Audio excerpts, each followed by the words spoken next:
Ayan, magandang gabi po dito sa Pilipinas at anong oras diyan sa ibang bansa. Hindi ko alam. Basta ayan po, patuloy po tayong maghayag ng salita ng Diyos.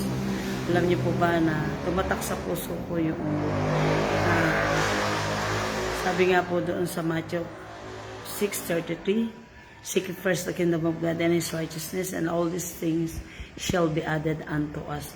Alam niyo po ba, ang gaan lang, ang dali-dali lang po yung sinasabi ng Panginoon na unahin po natin ang kanyang kaharian at ang lahat ng bagay ay kaya niyang ibigay po sa atin. Lahat po kaya po niya ibigay sa atin. No limit. Wala pong limit sa Panginoon. Wala pong limitasyon ang pangako ng Panginoon sa lahat ng mga inuuna ang kaharian ng Panginoon. Alam nyo, sa bawat area ng ating buhay, unahin lamang po natin ang Panginoon. Pagkagising natin ng umaga, inuna natin ang Panginoon, nanalangin tayo, nag-devotion tayo. At bago mag-start ang buong maghapon na ito ay nauna natin ang Panginoon at magiging maayos po yung ating buong maghapon. Pagka naman po tayo ay may mga blessing, may mga pagpapala, like sa money po ay unahin po natin ang Panginoon sapagkat ang sabi nga ng Panginoon ay ibigay niyo sa akin ang buong buo. Lalo kasi pag inuna po natin yung ating Panginoon ay ibibigay po natin yung unang yung ating ikapo sa Panginoon at sabi nga po doon ay ibubuhos niya ang mapagpapala na di natin sukat akalain. Pag inuna po natin sa financial sa ang Panginoon Jesus sa financial, sa aspeto ng ating financial ay ibe-bless po tayo ng Panginoon. Nahanguin po tayo ng Panginoon sa pagkakautang. Sasawatain po niya ang lahat ng mga mananakmal. Yan, yung mga sakit at karamdaman, mga kaguluhan. Marami po, magkakaroon po tayo ng kakontentuhan, magkakaroon po tayo ng kapayapaan, magkakaroon po tayo ng kagalakan. At sa ating pong pamilya, pag inuna po natin ang Panginoon, sa ating pamilya ay tunay na iaayos po ng Panginoon ang ating pamilya. Kaya, kailangan po sa bawat aspeto ng ating buhay ay kailangan po natin unahin ang Panginoon. Seek first the kingdom of God and His righteousness, and all these things shall be added unto us. Sabihin mo lang, ano ba kailangan mo? Pwede ka pong maningil sa Panginoon sapagkat inuuna mo ang Panginoon. Minsan, yung sarili po natin, mas, kunyari, meron tayong gusto sa ating sarili. Subalit, mas parang yung para sa Panginoon ay matatakpan.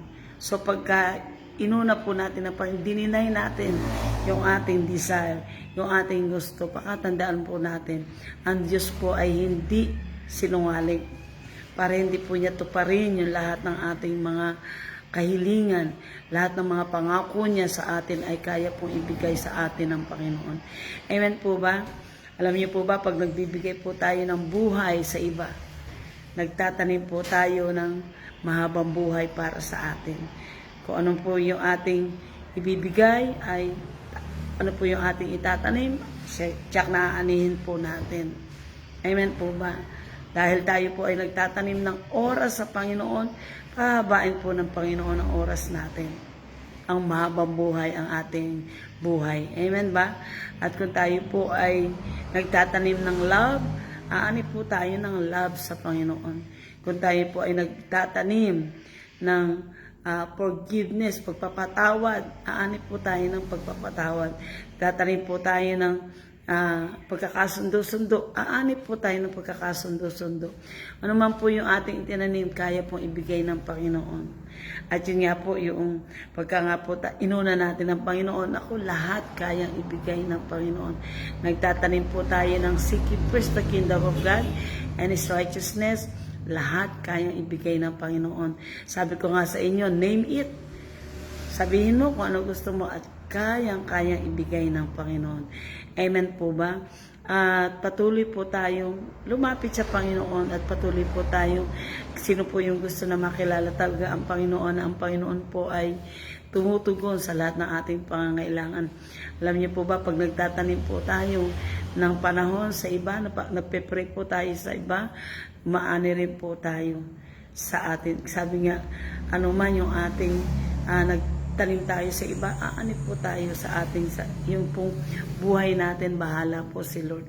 Minsan inuuna po natin yung kaharian ng Diyos, lalo na po yung pagpapagawa sa church, inuuna po natin yan, bahala po ang Diyos naman ang magbigay sa atin ng sarili nating tahanan. Amen po ba?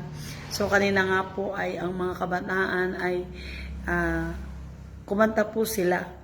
Yung music team ay gumawa po ng kanta sapagkat tayo po ay mga ngaroling para po makapag-raise ng mga para sa instrumento dito sa church sapagkat ang church po natin ay nangangailangan ng maraming instrumento. So kaya yung mga youth po kanina ay kauwi lang po nila.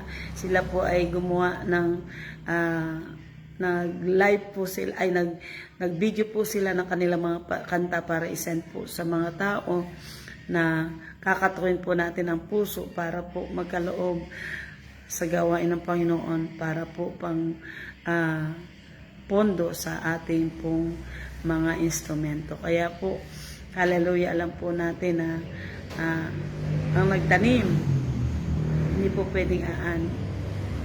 Habang ang mundo ay mundo, tayo po ay magtatanim. At tayo ay aani at aani. Amen po ba? So sa gabi ito, tayo po ay manalangin. Hallelujah. God bless po sa lahat ng mga nanonood. Hallelujah. Pagpalain po tayo ng Panginoon at lahat po ng makapanonood pa sa gawaing ito. Tunay nga na pagpapalain po tayo ng Panginoon. Kung kayo po ay wala pang personal na relasyon kay Lord, inayayahan ko po kayo na kayo po ay sumabay sa aking panalangin upang magkaroon po tayo ng personal na relasyon sa Panginoon. Sige po, tayo po ay manalangin. Panginoon Jesus, maraming salamat sa oras na ito. Binubuksan ko po ang aking puso. Tinatanggap kita bilang Panginoon at tagapagligtas ng aking buhay.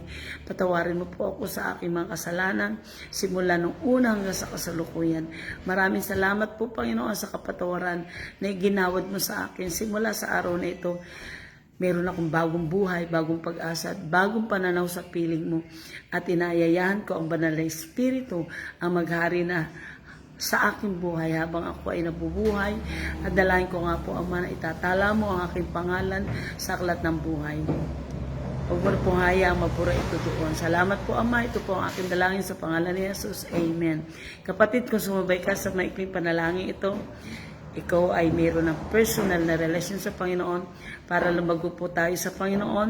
Punta po tayo sa mga gawain na walang ipinangangaral kundi ang pangalan ni Jesus sapagkat wala pong ibinigay sa silong ng langit na sukat nating ikaligtas. Halal makikita po natin sa Timothy kundi ang pangalan ni Jesus. God bless po. Hallelujah. Ayan. God bless po. Hallelujah kay Maring Luz Maglalang, amen. Si Camela, hallelujah, God bless.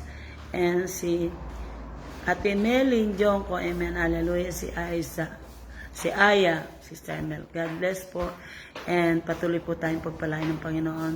Sa susunod po, see you po sa susunod na ating live. In Jesus' name, amen.